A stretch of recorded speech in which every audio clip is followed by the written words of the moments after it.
मंदिर में अगर दिया लगाने जा रहे हो, बाती लगाई है आपने मंदिर के अंदर, तो कुछ देर बैठिए, कुछ देर स्मरण करिए।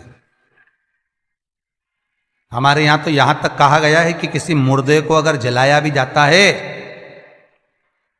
तो कपाल क्रिया तक रुकना पड़ता है कि थोड़ा रुकिए, कोई पीछे से आकर कुछ कर ना जाए।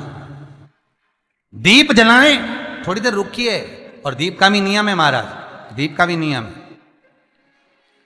दिए में जो फूल बत्ती लगती है, गोल बत्ती लगती है, गोल वाली, ये बत्ती हमेशा कोई विष्णु भगवान की पूजन कर रहे हो, शिव जी की पूजन कर रहे हो, कोई अन्य देवता का अगर आप स्मरण कर रहे हो तो गोल बत्ती लगाई जाती है। भगवान के मंदिर में पूजन कर रहे हो तो गोल बत्ती लगाएं।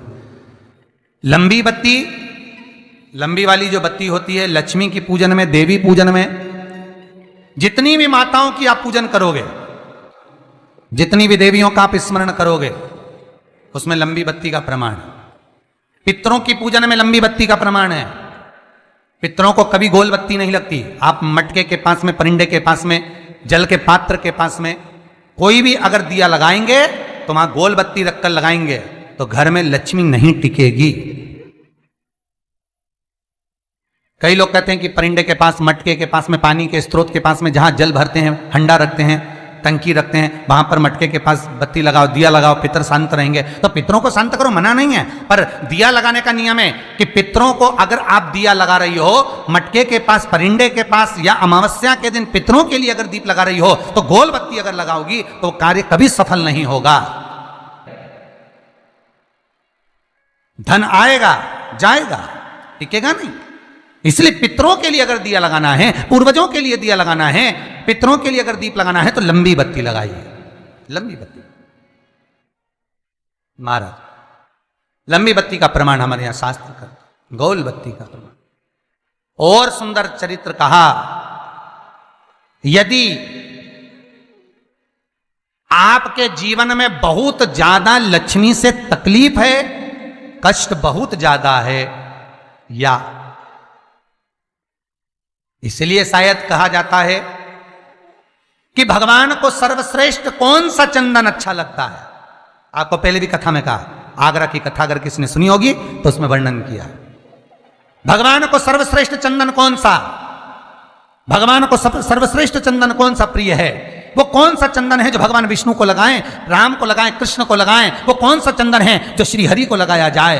तो जीते जी भगवान विष्णु एक बार गले लगाते हैं, उसको कहते हैं हरि चंदन। कौन सा चंदन है? हरि चंदन। हरि चंदन बाजार में नहीं मिलेगा, हरि चंदन आपको बनाना पड़ेगा। कैसे बनाना है? तुलसी जब सूख जाए उसकी जड़ को निकाल लिया जाए, वो जड़ को पानी में धो लिया जाए, धोने के बाद उसको सिलबट्टे पर, पत्थर पर घिसा जाए और घिसकर उसमें थोड़ा सा कुंकू, रोली डालकर तैयार कर कर जो भगवान विष्णु के मस्तक पर, कृष्ण राम के मस्तक पर लगा देते हैं और उसकी एक बिंदी अपने हृदय पे लगा लेते हैं। जीते जी भगवान एक बार उसको गले लगाते ही हैं। हरि चंदन प्रियता। जैसे शिव महापुराण में रुद्र चंदन का भाव है, शिव महापुराण में रुद्र चंदन का प्रमाण दिया जाता है। अगर आपने लिंग पुराण पढ़ी हो तो उसका 5वां स्कंद अवश्य पढ़िएगा महाराज। और शिव महापुराण अगर पढ़ रहे हो तो उसका कुमार खंड पढ़िएगा, जिसमें रुद्र चंदन का प्रमाण है। रुद्र चंदन कैसा?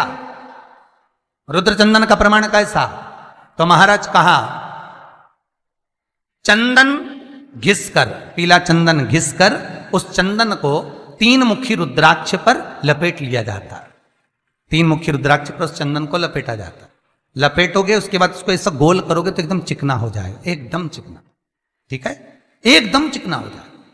और उस चंदन को आप शिवरात्रि के दिन, और कोई से भी महीने की शिवरात्रि, किसी भी महीने की हो, सब फलदायी होती है।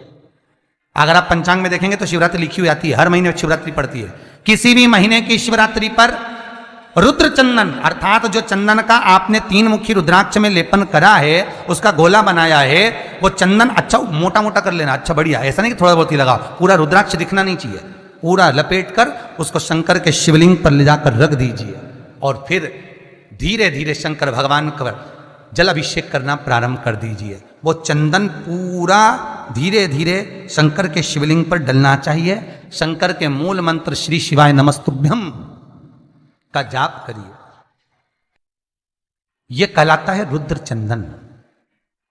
इस चंदन के अभिषेक से महाराज जो काम नहीं होता आप कर कर उस कार्य को प्राप्त कर सकते हो, सिद्ध कर सकते हो। रुद्र चंदन, हरि चंदन, रुद्र चंदन, ये वो चंदन है जो जीवन का सुख प्रदान करने वाले, हरि तत्व देने।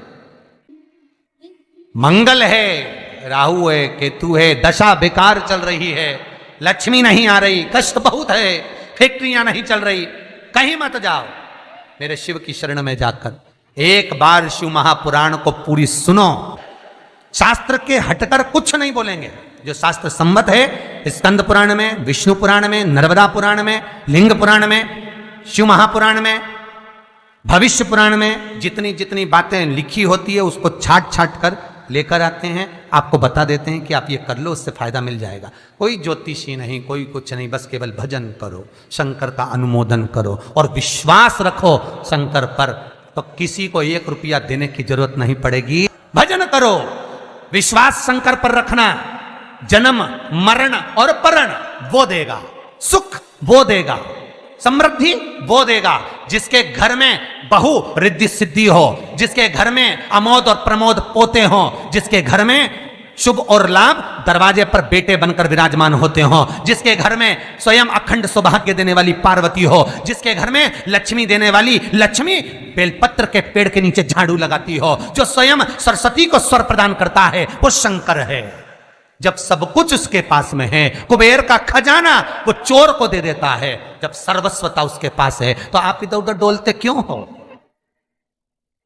क्यों डोलो? उस पर विश्वास रखो। वो शंभु, वो शंकर, वो त्रिकालदर्शी, वो कैलाशी, वो अविनाशी सुख देगा, आनंद देगा। पाने का तरीका केवल उसको रिझाओ। जो मंदिर आपसे दूर हो, जिस मंदिर में कोई नहीं जाता, जिस मंदिर में कोई दिया तक नहीं लगाता, उस मंदिर में तुम जाओ और उस मंदिर में एक दिन जाकर प्रकाश कर कर आना, एक बार दिया जला कर आना, मंदिर की सफाई कर आना, शंकर जी पे जल चढ़ाकर उनको स्नान कराकर, कोई पत्ती पेड़ पौधे के पास में हो तोड़ के चढ़ाए आना। 2-4 बार कर कर देखना कितना शांति, कितना धीरज, कितना आनंद, कितनी समृद्धि, कितनी लक्ष्मी मिलती है। तुम करोगे तुम्हारा पेट भराएगा, हम करेंगे हमारा पेट भराएगा। स्वयं करिए। ओ ब्रह्मलोक के देवता ब्रह्मा हैं, बैकुंठ के देवता भगवान विष्णु हैं, और मृत्यु लोक का अगर कोई देव है तो वो महादेव है, केवल शंकर, केवल शिव, मृत्यु लोक का देव। अभी एक विचार करो, तुम्हारे घर में अगर थोड़ी सी तकलीफ आई तो सबसे पहले अमेरिका में लड़का रह रहा वो आएगा क्या? पूना में बच्चे रह रहे हैं वो आएंगे क्या? इंदौर में बेटी रह रही वो आएगी क्या? उज्जैन में कोई रह रहा है वो आएगा क्या? सबसे पहले वो आएगा जो तुम्हारे घर के पास होगा या घर के करीब में होगा, बिल्कुल लगा हुआ होगा या घर में होगा। अब आप कहां रहते हो? जितने लोग कथा सुन रहे हैं सही बताना, कहां रहते हो? पृथ्वी पर मृत्यु लोक में रहते हो। और पुकार किसको रहे हो? ब्रह्मलोक में। पुकार किसको रहे हो? वैकुंठ लोक में। पुकार किसको रहे हो? इंद्रलोक में। और जो घर के घर में रह रहा है, जो तुम्हारे पास में रह रहा है, जो मृत्यु लोक में रह रहा है, उसको तो बुला ही नहीं रहा। कई लोग कहते हैं मृत्यु लोक। कई लोगों की आदत है पड़ोसन को तो खूब चाय पिलाएंगे, पड़ोसन की काकी के तो